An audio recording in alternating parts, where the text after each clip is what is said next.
If you take away a piece of the hologram, you get the whole thing. You're not taking away bits and pieces so it becomes smaller, or it becomes, or we're missing parts of the picture. The whole picture is still there, but it becomes less distinct. Does that make sense? So that if we subtract, let's say we subtract my view from the room, that is going to become a little less distinct. And as we subtract views from the room, it's not getting smaller, but it's becoming less distinct.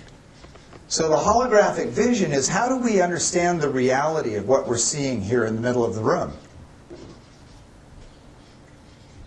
Well, I see it from this side. I've got a big pink flower. I don't know if you have a big pink flower on your side. But if we're talking about the truth of this object here, everybody's got a slightly different perspective.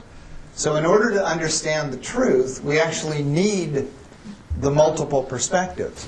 So when we look at it from an organizational standpoint, with this led from the top, how's that going to work?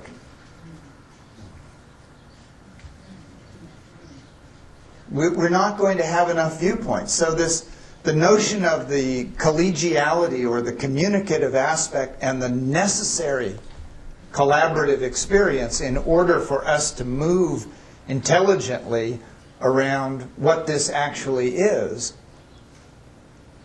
it's not just a good idea. It's not just the right thing to do because we want to live in a more democratic, egalitarian society. It's actually a strategy for figuring out what is so, which is to have all of these divergent viewpoints. Now, the problem with dissent is it's very threatening. But we need to think about dissent as caring about an alternative future. So dissent is an act of caring, not an act of disobedience necessarily. But in a lot of our systems, dissent is treated as disobedience. You become marginalized or rendered invisible by the system, or worse yet. So in a sense, we need to understand the value of the holographic view of the institutions of which we're part, is that each person is looking at the whole thing from their angle. And there is a truth to that. But it's not the whole truth. It's the truth of that object from that angle. And so if we start to understand why we actually need each other, it may open us up to the difficulty of actually communicating with each other and listening to each other and hearing divergent and diverse viewpoints in order for us to somehow adjust. So if we're talking about how to deal with the systems that we're all part of, it actually is going to take a lot more viewpoints. If any one of us steps up and says, I've got the answer here, it's just looking at it from one angle. And there's many, many angles that we have to look at the system from in order to understand the truth of the system.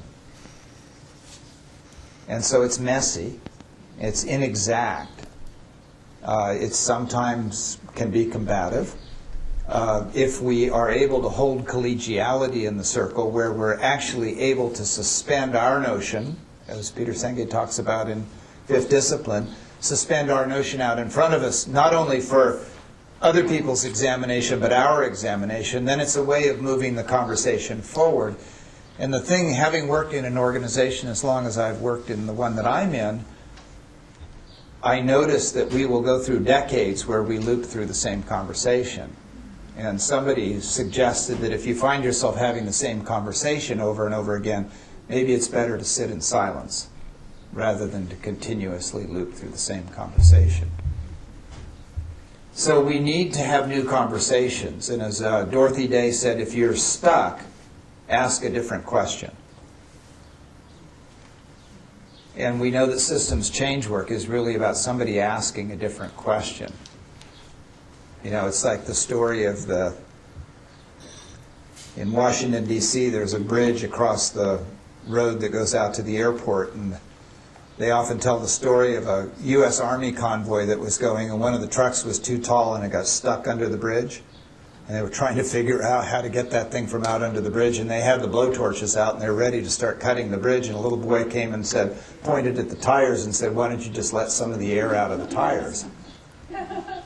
It's being able to see something from a different perspective, to consider something from a different perspective.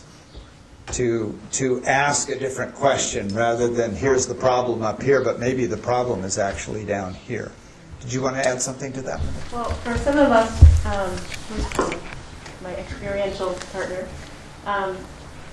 just a 30-second exercise for the concrete learners among us and the experiential people among us. Are you willing? And if you don't have to get up. Nobody else is watching. It is being filmed, though. Well, really not a big deal. So here's my suggestion. Take your finger or a pen and make a clockwise circle on the ceiling with your arm straight up in the air. And make sure it's clockwise, and you're drawing a clockwise circle on the ceiling. And slowly bring your finger down with your forearm straight until you're looking down on that circle. Which way is it going? Is it not going counterclockwise for anyone?